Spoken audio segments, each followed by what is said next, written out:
L'histoire de la dernière personne à quitter l'enfer pour entrer au paradis est une tradition prophétique, hadith authentique, et non un récit directement mentionné dans le Coran. Elle est rapportée dans plusieurs recueils authentiques comme Sahih Muslim et Sahih al-Bukhari. C'est un récit touchant, plein de miséricorde et d'humour subtil, qui montre l'immensité du pardon d'Allah. Qui est cette personne?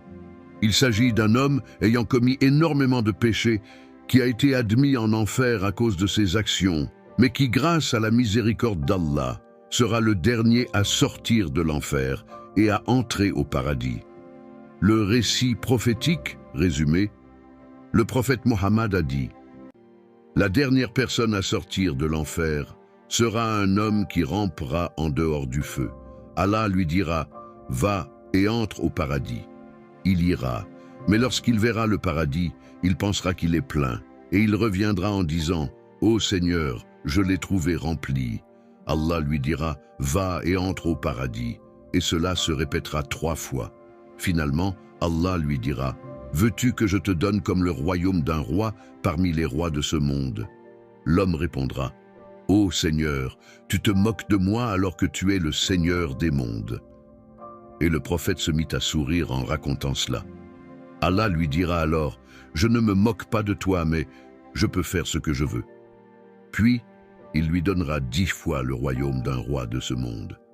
Sahih Muslim, numéro 186. Sahih al-Bukhari, sens profond du récit. 1.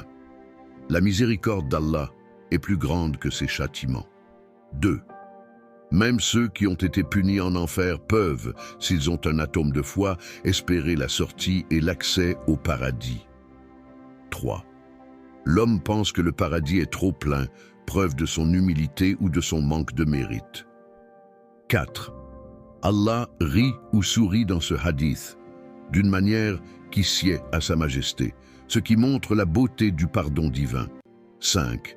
Cet homme, pourtant dernier sauvé, recevra un royaume immense, preuve que l'entrée au paradis est un don et non une simple récompense de nos œuvres.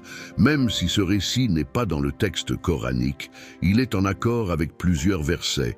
Allah ne pardonne pas qu'on lui donne des associés, mais il pardonne à qui il veut tout autre péché. Sourate An-Nisa 4:48, ma miséricorde englobe toutes choses.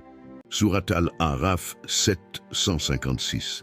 En résumé, ce récit montre que la foi, même minime, peut sauver une personne de l'enfer et que la miséricorde d'Allah dépasse nos péchés. Même le dernier